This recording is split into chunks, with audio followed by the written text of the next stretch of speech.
الشیطان الرجیم بسم اللہ الرحمن الرحیم الحمدللہ رب العالمین صلی اللہ علی محمد وعلی اجمعین واللعنۃ الدائمۃ علی اعداء محمد وآل محمد اما بعد وفقنا اللہ وإیاکم للعلم والعمل الصالحین انشاءاللہ تعالی۔ اچھا جی، مسئلہ نمبر 1017 ہے کہ لا یشترط فی المحبوب کونہ عاقلا رشیدا۔ محبوب وہی بڑا بیٹا ہے جس سے جو ہے وہ ابوا ملنا ہوتا ہے، والد کے کپڑے ہو گئے، انگوٹھی ہو گئی، تلوار ہو گئی اور مصحف ہو گیا، قرآن مجید ہو گیا۔ کہتے ہیں کہ محبوب یعنی جس سے ابوا یہ ملے گا اس میں یہ شرط نہیں ہے کہ وہ عاقل اور سمجھدار ہو۔ اگر وہ مجنون ہے یا جو ہے وہ فرض کریں نابالغ ہے، سمجھدار نہیں ہے، پھر بھی کیا اسے ملے گا۔ کما لا یشترط فیہ، جیسا کہ اسی محبوب میں یعنی جو ولد اکبر ہے اس میں یہ بھی شرط نہیں ہے کہ ان یکون امامیا یعتقد ثبوت الحبوۃ للولد الاکبر، کہ وہ امامی ہو، شیعہ مذہب سے ہو، کہ جو یہ عقیدہ رکھتے ہیں اور جن کا یہ نظریہ ہے کہ حبوا جو ہے وہ بڑے بیٹے کے لیے ثابت ہوتا ہے، یعنی اس کا تعلق جو ہے وہ غیر شیعہ سے ہو، اور وہ حبوا ہو یا غیر حبوا ہو سب کو میراث میں برابر تقسیم کرنے والے ہیں۔ پھر بھی جو ہے وہ ہم یہ کہیں کہ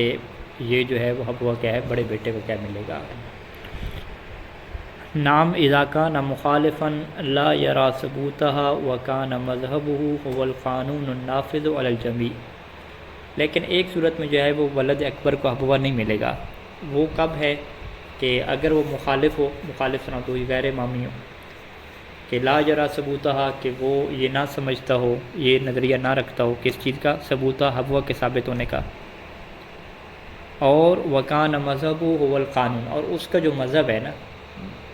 جو کہتا ہے کہ حبوا ولد اکبر کو نہیں ملتا، اسی کا مذہب کیا ہو، حکومتی طور پہ ایسا قانون ہو کہ النافذ علی الجمیع کو جو تمام کے پر نافذ ہوتا ہو، یعنی کوئی بھی بندہ مرتا ہو تو اب حکومت میں باقاعدہ جو ہے وہ عدالت جو ہے وہ اس کے مال کو تقسیم کرتی ہو، اور جو اس بندے کا مذہب ہے اسی کے مطابق کیا ہے وہ مال اس کا کیا ہوتا ہو، تقسیم ہوتا ہو میت کا۔ اور وہ جو قانون ہے النافذ علی الجمیع کہ وہ تمام کے اوپر کیا نافذ ہے، حکومت جو ہے وہ تمام لوگوں کو جو ہے وہ یہی قانون اپنا رہی ہے کہ حبوا جو ہے وہ ولد اکبر کو نہیں دیتی، یعنی بحیث یمنع الامامی منہا ایضا، کہ امامی جو ہے وہ اس کو بھی جو ہے وہ روک دیا جاتا ہے، منہا حبوا سے امامی کو بھی جو ہے وہ روک دیا جاتا ہے، اس کو تو روکا ہی جاتا ہے غیر امامی کو، جو امامی مذہب شیعہ والا ہے اس کے اوپر بھی قانون نافذ ہوتا ہے اور اس کو بھی جو ہے حبوا نہیں دیا جاتا۔ تو اگر اس طرح کا قانون جو ہے وہ نافذ ہو چکا ہے تو امکن الزامہ بعدم ثبوت الحبوۃ لہ، تو یہاں پہ ممکن ہے کہ الزام ہو کہ ہم اس بندے کو جو مخالف ہے اسے الزام کریں اور اس کے لیے ضروری قرار دیں، کس بات کو کہ بعدم ثبوت الحبوۃ لہ، کبھی تمہارے لیے جو ہے حبوا ثابت نہیں ہے، قانون تمہارا یہ کہتا ہے، مذہب تمہارا یہ کہتا ہے، تو لہٰذا ہم اسے الزام کریں گے کہ بھئی تم بھی کیا حبوا نہ لو، جب شیعوں کو نہیں مل رہا تو تمہیں کیا ہے کس بات کا جو ہے وہ ملے۔ اچھا جی، اذا اختلف الذکر الاکبر وسائر الورثۃ فی ثبوت الحبوۃ، اگر جو ہے وہ ذکر اکبر یعنی جو بڑا بیٹا ہے وہ اور جو دیگر وارث ہیں ان کا اختلاف ہو جائے، کس بات میں اختلاف ہو جائے، حبوا کے ثابت ہونے میں، یعنی وہ سارے صاحب تحقیق لوگ ہیں اور ایک بندے کا نظریہ یہ بنا کہ حبوا جو ہے ولد اکبر کا ہوتا ہے، دوسروں کا یہ بنا کہ ولد اکبر کا کیا حبوا نہیں ہوتا، اختلاف ہو گیا۔ او فی اعیانہا، یا جو حبوا کی اعیان ہیں کہ کن چیزوں کو جو ہے وہ بطور حبوا کو جو ہے وہ ولد اکبر کو دیا جاتا ہے، کیا اس میں فرض کریں گاڑی اور موٹر سائیکل بھی شامل ہے یا شامل نہیں ہے، اس کے اندر کتنی تلواریں شامل ہیں، یوں اختلاف ہو گیا۔ او فی غیر ذالک من مسائل، یا جو ہے وہ حبوا کے جو دیگر مسائل ہیں کہ بڑے بیٹے کو ملتا ہے یا چھوٹے کو ملتا ہے یا جس کی بڑی بہن ہوگی اس کو ملے گا، دیگر مسائل میں کیا اختلاف ہو جائے، وہ یہ اختلاف کس بنیاد پہ ہو، الاختلاف فی الاجتہاد، کیونکہ وہ لوگ تحقیق اور اجتہاد میں اختلاف کرتے ہیں آپس میں، سب جو ہے وہ صاحبان تحقیق ہیں، یا جو ہے وہ تقلید میں اختلاف ہے، ٹھیک ہے، ایک ایسے بندے کی تقلید کرتا ہے جو کہتا ہے کہ 2 تلواریں ملنی چاہیے حبوا میں، ایک اس کی تقلید کرتا ہے جو کہتا ہے 1 تلوار ملے گی حبوا میں، تو اب ان کا اختلاف ہو گیا۔ اب جو ولد اکبر کہہ رہا ہے کہ مجھے 2 تلواریں دو، کیونکہ جو میں جس مجتہد کی تقلید کرتا ہوں اس کے مطابق 2 یا 2 سے زیادہ تلواریں ساری کی ساری کس کو ملتی ہیں، بڑے بیٹے کو ملتی ہیں۔ اور باقی کہہ رہے ہیں کہ نہیں جی فقط ایک ہی ملتی ہے اور باقی میراث کے طور پر تقسیم ہوتی ہے، تو اس طرح کیا ہو جائے گا، ان کے درمیان نزاع ہو جائے گا۔ جب نزاع ہو جائے گا تو راجعوا الی الحاکم شرعی، تو اب وہ حاکم شرعی کے پاس جائیں گے فی فصل خصومتہم، اپنا جو ان کا اختلاف ہے اس کا فیصلہ کروانے کے لیے۔ یستحب لکل من الابوین الوارثین لولدہما، مستحب ہے لکل من الابوین، ماں باپ میں سے ہر ایک کے لیے۔ ماں باپ کون؟ کہ الوارثین لولدہما، کہ جن کا بچہ فوت ہوا ہے اور وہ ان کے وارث بن گئے ہیں، تو ماں باپ کے لیے کیا مستحب ہے کہ اطعام الجد والجدۃ، کہ ان کے لیے کیا مستحب ہے کہ وہ جد اور جدہ کو بھی کیا ہے دیں، کھلائیں۔ کون سی جد اور جدہ؟ المتقرب بہ، کہ جو اس ولد کے ذریعے سے جو ہے وہ ان کے کیا ہے قریبی ہے، نہیں بلکہ المتقرب بہ، المتقرب بہ لکل من الابوین، بکل من الابوین یوں ہو جائے گا کہ جد اور جدہ جو قریب ہے ماں باپ میں سے کسی کی بھی قریب ہے،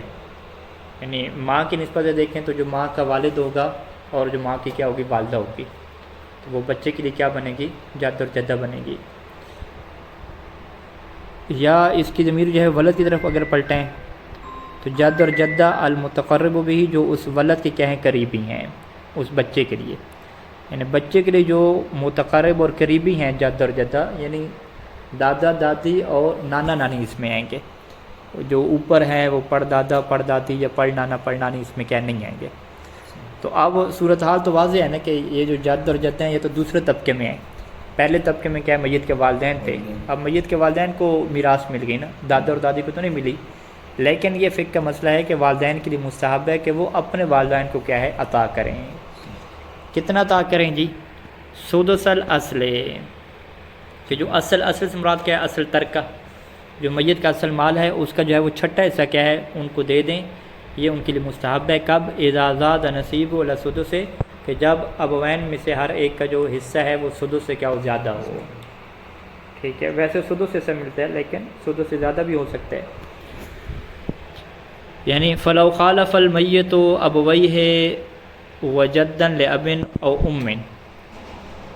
اگر جو ہے وہ میت نے چھوڑا ہو اپنے والدین کو اور ساتھ کیا ہے جی جدا لاب، اس کا دادا ہے، یا لام، جدا لام یعنی اس کا نانا ہے، تو یستحب للام، تو یہاں پہ ماں کے لیے کیا مستحب ہے اور والد کے لیے کیا مستحب ہے اس کو بتا رہے ہیں۔ تو ماں کے لیے یہ مستحب ہوگا کہ ان تطعم اباہا، کہ وہ اپنے والد کو دے السدس، چھٹا حصہ دے، وہو نصف نصیبہا، جو کہ اس ماں کے جو نصیب ہے اس کا کیا بن رہا ہے جی، آدھا بن رہا ہے۔ اچھا یہاں پہ اب ہم یہ دیکھیں گے کہ والدہ کا یہاں پہ نصیب ہے کیا، چونکہ میت کی اولاد نہیں ہے، جب میت کی اولاد نہ ہو تو پھر والدہ کو کتنا ملتا ہے، تیسرا حصہ ملتا ہے نا، ٹھیک ہے جی۔ تو اب جب ثلث مل رہا ہے والدہ کو، تو ثلث 6 لاکھ کی آپ مثال لے لیں، تو 6 میں سے ثلث کتنا بنتا ہے جی، 2 لاکھ بنتا ہے، اور 2 لاکھ اصل ترکہ کا 2 لاکھ جو ہے ثلث ہے، اور والد کو اس نے کتنا دینا ہے اپنے، اسی 6 لاکھ کا کیا دینا ہے، چھٹا حصہ دینا ہے، سدس دینا ہے، تو 6 لاکھ کا چھٹا حصہ 1 لاکھ بنتا ہے۔ اب ہم اس 1 لاکھ کو کیا کہیں گے کہ وہ نصف نصیبہا، یہ جو 1 لاکھ اس نے اپنے والد کو دیا ہے یہ در حقیقت اس کے جو نصیب ثلث ہے اس کا کیا بنتا ہے، آدھا بنتا ہے۔ اچھا ویستحب للاب، اور یہاں پہ والد کے لیے کیا مستحب ہے کہ ان یطعم اباہ سدس اصل ترکۃ، کہ یہ اپنے والد کو بھی کیا دے، اصل ترکہ کا سدس دے دے، چھٹا حصہ دے دے، 1 لاکھ یعنی، وہ ربع نصیبی، اور یہ اس کے نصیب کا چوتھا حصہ بنتا ہے۔ چوتھا حصہ کیوں بنتا ہے؟ کیونکہ یہاں پہ جو والد کا جو ہے وہ اگر اولاد نہ ہو تو حصہ نہیں ہوتا، ماں کو ثلث دینے کے بعد جتنا بچے گا وہ سارے کے سارے کس کو دیں گے، والد کو دیں گے۔ اب جو ہے وہ ماں کو جو ہے وہ 2 لاکھ ملے گا، تو والد کو کتنا مل جائے گا، 4 لاکھ مل جائے گا، پیچھے بچ گیا، تو 4 لاکھ میں سے جو 1 لاکھ ہے وہ اس کے نصیب کا کیا بن رہا ہے، ربع بن رہا ہے، چوتھا حصہ کیا بن رہا ہے۔ اچھا جی، وفی اختصاص الحکم المذکور بصورت اتحاد الجد، کیا یہ جو حکم ہے یہ خاص ہے اس صورت میں کہ جب جد کیا ہو، ایک ہو، فلا یشمل التعدد، پس اگر جد زیادہ ہوں، یعنی جد کے اوپر بھی کیا ہو، جد ہو،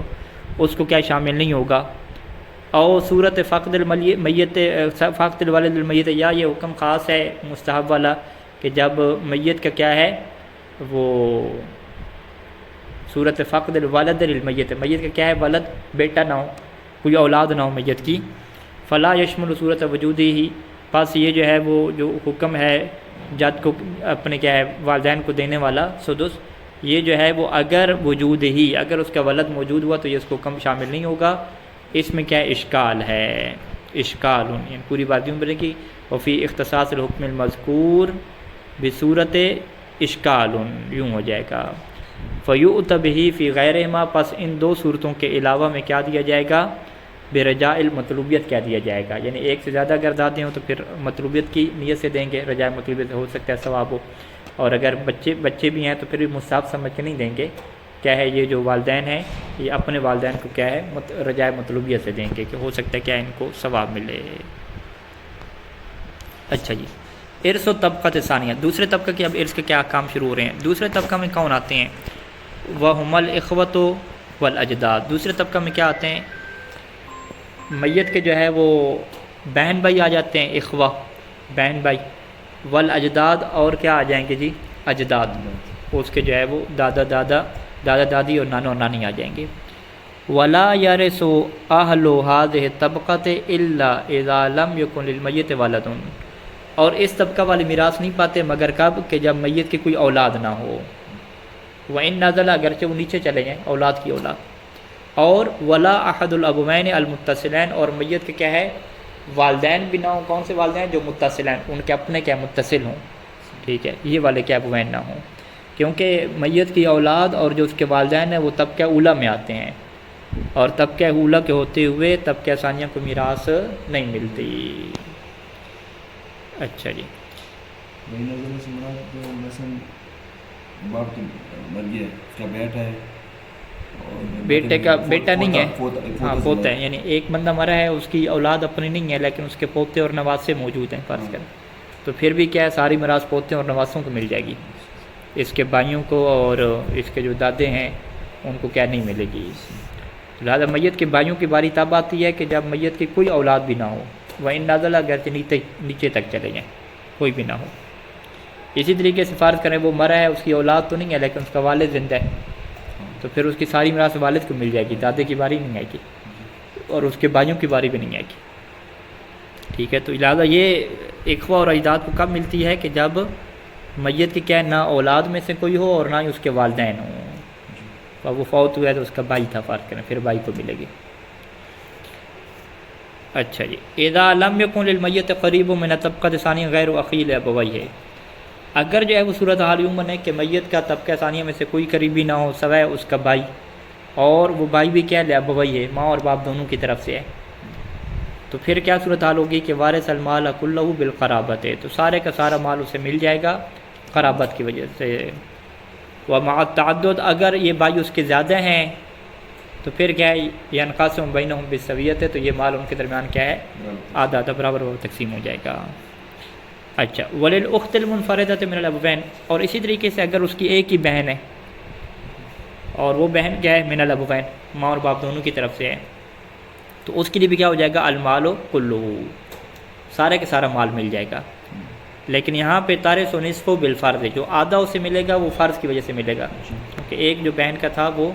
حصہ موجود ہے سہام میں سے، آدھا اسے فرض کی وجہ سے ملے گا.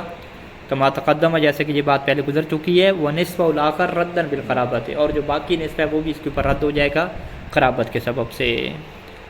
وللاختین او الاخوات من الابوین المال کلہ، اور اگر جو ہے وہ دو بہنیں ہیں، ٹھیک ہے، والاخوات یا دو سے زیادہ بہنیں ہیں اور ہیں بھی من الابوین ماں کی طرف سے ہیں، تو المال کلہ یرثنا، تو سارے کا سارا مال کی یہ کیا بن جائیں گی وارث بن جائیں گی. ثلثی ہے بالفرض، جو دو ثلث ہیں وہ ان کا فرض ہے، دو ثلث ملیں گے، وہ تو فرض کی وجہ سے ملے گا کما تقدمہ. اور جو تیسرا ثلث بچ جائے گا وہ ثلث ثالث ردن بالقرابت، وہ کیا قرابت کی وجہ سے ان کو رد ہو جائے گا. وَإِذَا تَرَكَ أَخًا وَاحِدًا أَوْ أَكْثَرَ مِنَ الْأَبْوَيْنِ، اور اگر ان کا ایک بھائی ہو یا ایک بھائی سے زیادہ ہوں اور وہ کیا ہوں من الابوین، ابوین کی طرف سے، اور ساتھ کیا ہو مع اختن واحدۃ، ایک بہن بھی ہو. اور اکثر یا جو ہے وہ ایک بہن سے زیادہ ہو، وہ بھی کیا ہے کذالک، یعنی وہ بھی کیا ہے ماں باپ دونوں کی طرف سے ہو، تو فلا فرضہ، تو یہاں پہ فرض کی باری نہیں آئے گی، بل یا رسول المال، تو اس کے جو بہن بھائی ہیں وہ سارے کے سارے مال کے وراثت وارث بنیں گے، لیکن بالقرابہ بنیں گے۔ وہ کیسے تقسیم ہوگا؟ یقتسمونہ، وہ اس مال کو آپس میں تقسیم کریں گے، للذکر مثل حظ الانثیین کے کیا قانون کے تحت، کہ جو مذکر ہے اس کو جو ہے وہ مؤنث میں کیا ملے گا؟ ڈبل مل جائے گا۔ چلیں جی اتنا کافی ہے جی۔ اللہم صلی اللہ علیہ وسلم۔